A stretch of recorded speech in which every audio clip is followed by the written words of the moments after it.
Hi.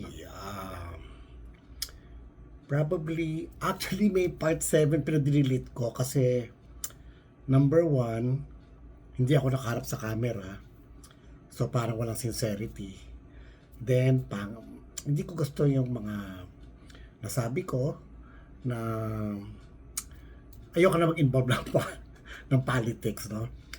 Uh, let's talk about something nice or something about, yung mga, sana, siguro mag-ano tayo minsan, mag-live tayo.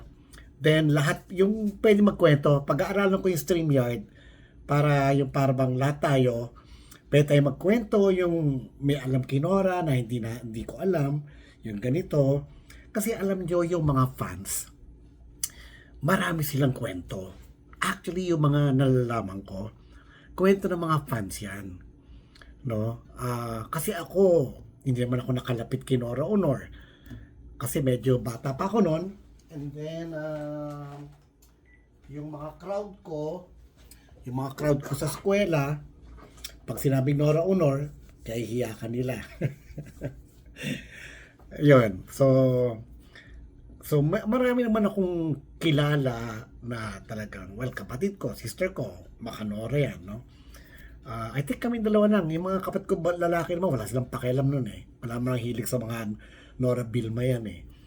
Uh, Anyway, tinapos ko lang yung libing bago ko maghumarap uli sa inyo para mag-compile tayo ng mga naganap sa mga nangyari. So far, natuwa ako na ginawa sa Metropolitan Theater yung final rites. At least yung lugar malamig, yung mga fans nakapasok. Hindi ko sure pero nakapasok siguro, no? Please correct me kung mali ako, pero I'm sure pinapasok yung fans. Imposible lang mapuno ng present relatives yon ng ano, no? Pero ang ganda ng presentation. Mapapanood naman yun sa YouTube. Ang medyo kompleto yung Manila Times na channel. Maganda yung presentation nila. Nagandahan ako. And then, kung sino mang gumawa noon, salamat. Ang ganda, yung background ni Nora, yung mga pelikula, tapos ando doon yung mukha niya sa isang gilid na parang image lang na ano, na tapos doon yung kabaong niya, ang ganda na may bulaklak na tatlo nakatayo. Ang ganda. Tapos, hindi man ako puro sira. No? Naninira na ako talaga pag may mali, di ba? Hindi naman ako yung palaaway na ano, no? Talagang hindi ko lang mapigil kasi nung narinig ko talaga yung mga schedule of viewing, medyo doon ako napa-vlog bigla, no? Anyway, so pag-usapan natin muna yung libing para hindi tayo magulo, no? Natuwa ako, lalo na as usual naiyak na naman ako. Pinanood ko yung live kanina. Actually, ngayon bago yung background ko, kauwi ko lang sa Manila, no? Yung nag-vlog ako, nandoon ako sa Subic. May bahay ako doon sa Subic. So ngayon dito ako sa Makati. So medyo okay na ang lightings natin. Hindi yung buko bagong gising. Actually wala akong pakialam sa itsura ko, no. Actually di pa ako naliligo, nagsuklay lang ako konti. Pero dito maganda-ganda yung lightings kasi doon yung araw, nakikita yung mga puting buko. So anyway, wala naman akong pakialam, no. Hindi naman ako artista tulad ni Nora, no. O hindi ako bold star. Anyway, naiyak ako nung kumanta sino ba to? Yung ikaw ang superstar ng buhay ko, Jed Madela and Angeline Quinto. Yun. Ikaw bang superstar kinanta o yung handog? Basta isa yon. Pero ang ganda. As usual, napaluhan na naman ako nung yan.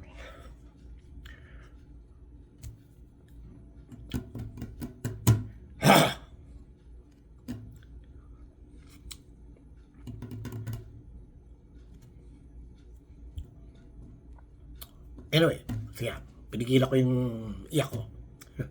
Baka mag-breakdown na naman ako. Anyway, ang ganda ng kanta. Dahil na,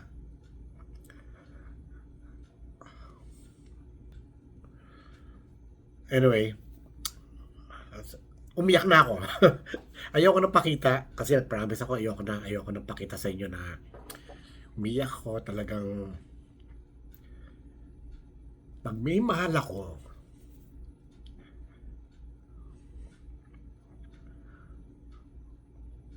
Ewan ko. Tama na. Okay. So let's talk about the good times. Maganda yung libing. Especially yung sa Metropolitan Theater. She deserves it. She deserves yung honor as a national artist at nilibing siya sa libingan ng mga bayani. So I'm really happy. Siguro na kung sinora man nanonood nun, masisiyahan siya. Ang siguro na kulang lang masyado is the participation ng mga fans. Sana pinasalita yung mga fans na 19 kopong pa nandiyan dyan. Marami sila dyan, buhay pa. Yung mga yung talagang naging kalapit niya na talagang andyan dyan through thick and thin. Sana may pinasalita sila mga fans, no? Okay lang naman pinasalita yung mga artista. Wala tayong magagawa, showbiz yan, no? Lahat gusto magsalita, lahat gusto mag-interview, pero nung nangungutang siya, hindi walang gusto mag-interview or gusto sagutin yung tawag niya, no? Medyo nakakalungkot lang yun.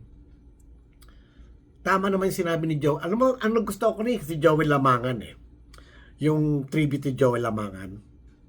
Yung niya, eulogy. Alam mo sabi niya, yung pag-entrada niya, sabi niya, alam nyo, hindi ko gusto tong ginagawa ko kasi nagsasalita tayo ngayon ng magaganda, ngayon patay na siya. Bakit nung buhay hindi natin sinasabi to? Which is, tama nga naman. Tapos, tama nga naman, ba't tayo nagsasalita ng mabubuti kung kailan namatay na yung tao? Diba? Sana lahat naman tayo guilty nun. Hindi lang yung mga yon. Lahat tayo guilty. Kaya kung meron man kayong mahal,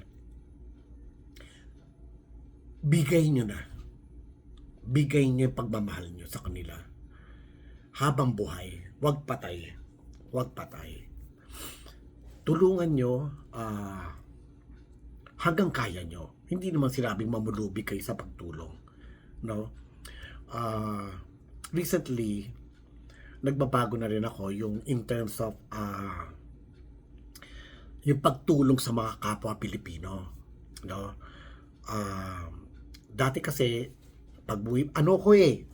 kuripot, parati ako tumatawad. Alam nyo ngayon, pag alam ko ini-interview ko yung tindera, tapos yung buhay niya, alam ko mahirap, ganun-ganon. Sabi ko, ate, paano ako nabulok na yung mga prutas mo? Kasi mahilig ako sa prutas. Anyway, sabi niya, walang makagawa. Ganun-ganon, babaksak ko yung presyo. So, minsan talaga, binibigyan ko na ng sobra. Lahat, binibigyan ko na ng sobra. Waiter, binibigyan ko ng 200 na tip yan. Yung nagbabantay ng kotse ko, binibigyan ko na 100 yan. Huwag, kunyari may nagbibenta ng bulaklak ko o basahan sa, sa kalye. Bumili kayo kasi nakakatulong po kayo ng buhay ng mga kapwa natin Pilipino na mahihirap. Huwag po tayo magtipid, huwag niyong baratin ang mga mahihirap, lalo sa palengke. Dahil hindi naman yumaman yan kaya nga nasa palengke pa rin Kasi kung yumaman yan, malaki tubo niya, nag-grocery na yan. Di ba? Kung meron tayong dapat baratin, yan yung mga San Miguel Corporation. Sorry po. San Miguel na, di mo yung toll? Huwag natin pag-usapan yung, sige. Yung mga mayayaman, magreklamo tayo sa PLDT, sa Globe, sa ano, bakit napuputol yung mga signal, tapos wala mang refund, wala mang, sira yung phone mo ng 1 week, dapat may rebate yun. So, yun ang mga dapat reklamuhan nyo. Huwag nyo pong yung mga may hirap nagbenta sa Sampaguita, Bulaklak, nagtutulak ng kariton. Ako po, ngayon, mas gusto ko nang kumain sa kalye. Binibilihan ko yung karinderya, binibilihan ko yung alam ko yung lalo yung mga matatanda na nagbibenta ng mga lugaw, doon ako bumibili. Hindi na sa mga restaurant na mamahalin. As much as possible, I don't. Hindi talaga, talaga naman masarap yung karinderya eh. Ang layo eh, di ba? Anyway, so in terms that ko sinasabi to kasi yun yung gusto ni Nora. Yun yung gusto ni Nora, yun yung message niya sa atin. Tulungan nyo yung mga matatanda, yung mga mahihirap. Yun. Kung meron man message si Nora, yun tumatak sa atin. Hindi naman tayo magaling umarte, hindi naman tayo magaling kumanta. Ako nagpipilit. Napanood nyo yung mga ibang YouTube ko na nagpipilit ako kumanta, no? Anyway, so kasi idol ko eh. Magaling kumanta eh. Anyway, so yun, no? Yun, message lang ni Nora siguro. Maging mabait tayo sa mga kapwa nating Pilipino na may kailangan. Okay, meron naman dyan nangungutang dahil gusto magshabu or whatever. Siyempre, iba naman po yon, no? Or magsusugal, iba po yon. Tulungan natin yung mga helpless. Yung talaga, alam mo na sa kalye, nagsisikap, namumulot ng mga plastic, namumulot ng mga bote. Bigyan natin yon. Ano ba naman yun, 100, 200, baliwala sa atin yun. Starbucks yun lang yun. Kung meron kayo dapat, ayaw kong salita, baka mo galit sa akin Starbucks. Kung meron kayo dapat, magtipid eh, dapat doon kayo sa Starbucks magtipid, no? Ang yaman-yaman nun yan. Anyway, yun nga, yun yung naano ko rin kinora, no? Paano tumulong sa mga mahihirap at sa mga matatanda na, yun yung message niya. Anyway, going back to the living, no? Mahaba na naman ang kwento ko, no? Dapat wala na akong ikwento eh. Pinapanood ko si John Rendez. Halos hindi siya talaga nagpa-front. Andun na siya sa background, no? Wala ring masyado nag-interview sa kanya. May nag-interview tapos parang hindi interview talaga. Yung parang finiture lang siya eh. Bigyan niyo ako ng link kung na-interview siya. Kasi gusto kong madinig yung boses niya eh. Ikaw yun eh. Ikaw yung close niya eh. Hindi naman niya mga anak, hindi naman niyang mga naging kalab team niya, hindi naman si Charo Santos ang kasama niya nung matagal. At saka nung nag-Amerika siya na wala sila matirahan. Di ba? So, gusto ko talaga siya marinig. Sana yung boses niya. Of course, hinarangan, may soldon kaniter, siyempre yung mga anak galit. Alam niyo, let's talk about that, no? Yung palagay na yung nanay nyo umibig sa maling lalaki. Okay. Nanay nyo or ate nyo or kapatid nyo umibig sa maling lalaki. Ngayon, ano gagawin nyo kung mahal nila talaga? Di ba? Wala naman talaga tayong magagawa kung mahal mo eh. Pero wag mo naman pahirapan yung kapatid mo at tipilin mo at mamatay sa gutom dahil nagmahal sa isang tao na hindi dapat. Diba? Ang pagmamahal, wala namang pinipili yan. No? Hindi ko nga alam kung mahal niya si John Rendez. Sinasabi niya, ka-age lang ni Lotlot yan. Ba't siguro kasama niya 30 years, yun lang daw sumama sa kanya. So, palagay na natin, hindi ko talaga alam kung talagang sila o hindi. Wala ako alam dyan. Kasi medyo hindi na ako active sa mga chismisan noon, nung mga 2000 medyo naging negosyante na ako noon. So, hindi ko talaga, narinig ko si John Rendez. Of course, sinusubaybayan ko pa rin si Nora. Sa mga pelikula niya, sinuportahan ko yan. Yung last pelikula niya, pinanood ko yon. Kahit apat lang kami sinihan. Kasi Last Pulso pinanood ko dito sa sinihan na sa Makati, sa Century Mall. Ano ba yung last niya? Yung I forgot the name. Mananambal? Mananambal. So, pinanood ko pa rin yun. For the sake na supportahan siya. Maganda naman yung pelikula. Maganda. Ah, yung kasama niya doon, actually, hindi ko kilala. Hindi, sikat yun. Hindi ko lang memorize yung pangalan ng babae. Magaling din umarte yung babae. So, maganda. Ang ano mo yun, okay, talking about pelikula, no? Sis Nora tayo, din Nora, pag-usapan natin. Sana palabas yung kontrabida. Kasi ginawa yung kontrabida, hindi naman pinalabas sa sine. Maraming ginawa si Nora na hindi pinalabas sa sine. Sana na ngayon is high time, ipalabas nyo naman sa amin. Hindi yung nilalako nyo lang doon sa Cannes Film Festival, sa Europe, o binibenta nyo kung saan-saan, whatever. Naku, isa pa yan, dapat pag-usapan natin yan. Kung paano siya ninakawan ng mga rights sa sarili niyang pelikula. Oh my God. Actually, dami pang kikwento ko sa inyo eh. Yung mga nagkabyado talaga siya. Grabe. Grabe. Nagsalita pa sa stage, diba?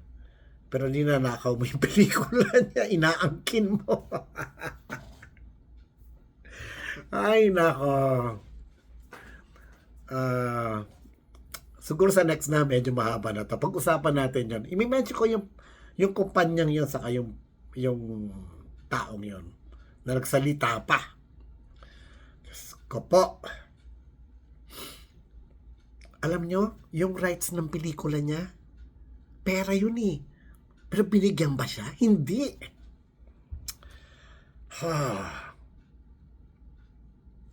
Hanggang nagmakaawa siya yung talagang kasi si Nora yung type na hindi magdidemanda. Hindi siya yung type na ipaglalaban niya to. Hindi. Yung parang, sige, inyo na yan. Inyo na yan. Pero, buti na lang pinaglaban niya yung Bona. Hindi ko alam kung sino yung nagpalakas ang loob niya para angkinin yung Bona. NB Production yun eh. Siya yung may-ari ng film company. Kanyang concept yon. Siya nag-produce. Siya artista doon. Dapat kanya yun. Wala eh. Diba? May balak pa mga angkin eh. Didigitize nyo lang. Inyo na. Porket wala si kopya si Nora na raw footage.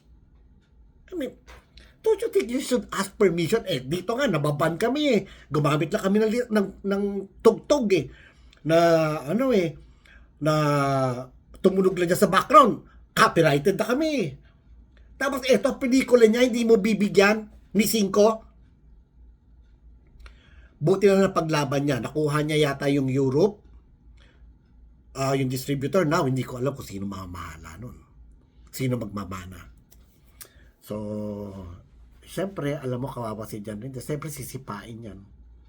John Rindel, sisipain yan. That's why I really want to meet him and talk to him. Alam mo yung pag nakita mo si John, alam mo, hinahanap ko yung mga interview niya sa YouTube. May nakita ako, in-interview siya dahil nag-produce pala, hindi ko alam, nag-produce pala si Nora ng pelikula niya na binenta sa GMA 7 na hindi yata masyado nag-click. Tapos, eto pa. So, recent lang to eh. Siguro mga last a year to, hindi ko alam. Basta last year lang yata yun or 2 years ago. Anyway, so inaano ko na tatanungin ba? I think Boy Abunda pa yata ito. Hindi Boy Abunda, parang pinopromote niya eh. Parang basta one of this famous interviewer. Pinopromote sa GMA, no? So, I thought tatanungin siya, how's your relationship with Nora? Hindi tinanong. Siguro sinabi ni John, let's not touch that topic. Hindi tinanong. Walang pinag-usapang Nora Honor. Na hindi nga minention si Nora nag-produce eh. Hanggang nakita ko yung flashback na nung ending title, ando si Nora eh. So, alam mo, pag nakita mo si John Rindel, nakakainis. Kasi ang laki mama eh. Ang laki, siga, ang laki mama, hindi tumatawa, parating na ganun. So, yung feeling mo bad boy, yung para bang iisipin mo talaga, tangin mo yung, sorry, ikaw, hinututan mo lang talaga si ano eh. Hinututan mo lang talaga si Nora eh. Kung sinabi mo yung babagay sa role niya, babagay siya doon. Pero, hindi naman katulad siya ni Richard Mark. 3 to 4 years lang, iniwan siya, di ba? Hindi naman siya katulad ni Tirso, hindi naman siya katulad ni Christopher De Leon, na iniwan din siya. Tapos yung isa, na taga UST, hindi ko na may mention yung name, no? Na dancer, no? Walaan nyo na lang, comment nyo kung sino.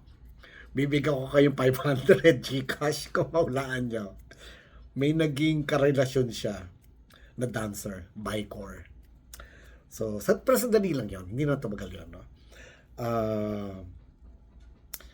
Kung sino yung una magko-comment na sabihin yung pangalan na yun, mananalo siya. Okay? Yun. Anyway, let's go back, no? Let's go back to the living. Maganda yung ceremony, no? Kaya lang yun nga sobrang init. Kararating ko lang sa Manila. If I know, then probably ayoko naman makisingit. Alam mo, plano ko, dadalawin ko na lang siya siguro one of these days na hindi na masyado mainit. Kunyari hapon, hindi ko lang kung pwede gabi. Aalamin ko, sana mag-comment kayo kung kailan pwede tayong dumalaw, magdadala tayo ng bulaklak, kandila, na wala ng tao. Wala ng fanfare, wala na yung mga camera, wala na yung mga friends and family. Friends and family. Na makakasingit na tayo doon at mabibigyan na natin ng ano, no, our way of saying thank you kay Nora, no. Alam mo, naiiyak pa rin ako actually eh. Kasi ewan ko, yung akala ko hindi ko siya mahal eh. Totoo. Kasi hindi ko naman, well, sinusuportahan ko talaga yan eh. Pag alam ko yung pelikula niya nagpa-flop, pinapanood ko yon. Gumagawa ko ng oras. Pinagdadasal ko, sana kumita naman. Sana makinig naman yung mga fans. Alam mo yung susunod na flop niya na pelikula, yung Andrea, paano ka ginawa, Tatlong Ina. Nag-flop yun eh. Sunod yun. Sabi ko, Diyos ko, Lord, please, bigyan nyo ng pagkakataon na makabawi siya. Kasi ako natutuwa sa ginagawa niyang pelikula. Kasi tuwang-tuwa ako. Kasi po, kritiko ko. Gusto ko yung mga ganong arte. Gusto ko yung heavy scenes. Gusto ko yung experimental cinema. Ayoko na may collab team siya. Ayoko talaga may collab team siya. Mas matutuwa ako siya lang talaga nandoon, no? At yung storya niya iba, no? Katulad yung Bulaklak sa City Jail, 'di ba? Ibang-iba 'yon. So, yung mga ganon, himala, 'di ba? Si pangit nga siya doon eh, 'di ba? Sabi kaya mahal na birhen dahil wala daw magbubuntis doon. Yung mga ganong eksena. So, anyway. So, 'yon. Let's go back to the libing. Ang dami ko kasing kwento, daldal ko eh. Siguro dayon dadalaw ko, pero ang ganda ng libing. Tapos yung mga fans, buti na lang, salamat naman po kung sino man yung siguro sana napanood nyo yung vlog ko, na pinayagan naman niya yung fans magtapon din ng bulaklak doon sa libingan. Medyo natuwa ako kasi although matatanda na yun at wala silang kotse, kasi alam niyo yung libingan ng Bayani medyo hindi accessible sa yun, sa mga jeep at sa mga public commute, no? So, merong dumating naman na mga fans na no. So, andyan pa rin yung mga fans ni Nora. I don't know kung anong klaseng fans ako, no? Hindi ako diehard, pero deep inside, mahal na mahal ko siya. Mahal ko yung pinaggagawa niya, mahal ko yung arte niya, mahal ko yung pagkatao niya, mahal ko yung kung paano siya mamigay, tumulong sa mga tao. Yon. Of course, nobody can beat her. She's the best actress for me in the whole wide world. Alam nyo, nanonood din po ako ng ng mga ibang critically acclaimed actresses. merong magaling sa Israel na Best Actress. Meron akong collection kasi po nangungulik ako ng mga DVD, mga critically award winning films, no? Pati sa Cannes Film Festival. Anyway, may magagaling na na babae rin, pero wala. Talo ni Nora. Alam mo, ang medyo nakatapat lang talaga ni Nora, hindi naman nakatapat. Yung nagustuhan ko na ka-level niya sa mundo, si Jane Fonda. Nung si Jane Fonda, para magkasunod sila eh. Si Jane Fonda nung una, di ba, bold star yan, na gusto niya sexy, hubad-hubad, until parang si Nora Honor nung 70s, early 70s, biglang nag-iba yung anyo. Yung parang bang, ayoko na magubad, sabi ni Jane Fonda, ayoko na magubad, gusto kong gumawa ng pelikula na may katuturan. Kaya ginawa niya yung Chinatown. No? Yung Chinatown, I forgot the story, it's about parang nuclear, parang ganon. Mahilig siya sa ganon, anti-nuclear kasi siya eh. So, parang yan, aktivista, yan yung mga niya, favorite yung role, no? Golden Pond, natural din kasi umarte si Jane Fonda. Parang si Nora din yan. Pag nakita mo si Jane Fonda sa screen, yung parang bang, boom! Yung parang nabubuhay yung screen. Parang si Nora. Pero of course, siyempre, mas magaling si Nora kumpara kay Jane Fonda. Among my favorites, sumisigunda si Jane Fonda. Although marami pa rin magaling na actress sa buong mundo. No?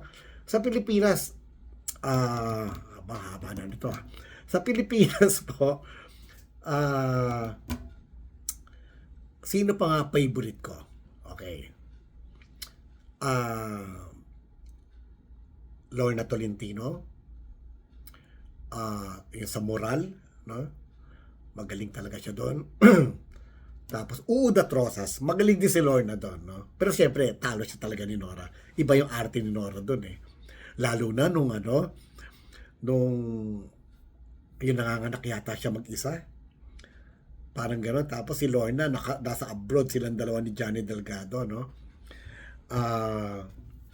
Sino pa ba katapat ni Nora dito sa Pilipinas? Bago mag-Vilma Santos, well, Chanda Romero is good. Ayun. Alam mo sino pa yung naging favorite ko? Natatawa kayo. Si Sarcy Emanuel.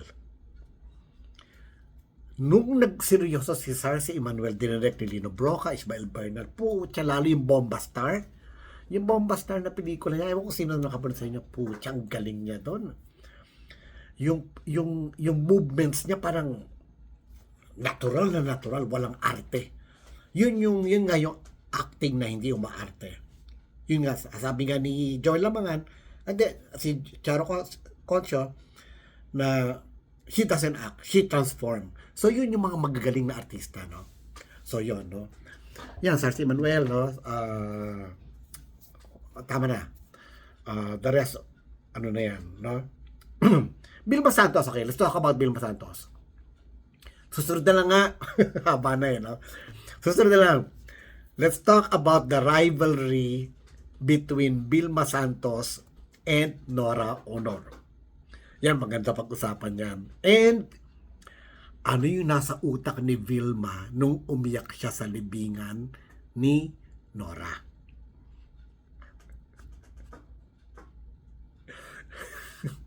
Tatawa ako. Pero hindi, it's just a joke, pero matatawa kayo. Sasabihin ko sa inyo sa next, sa part 8, okay?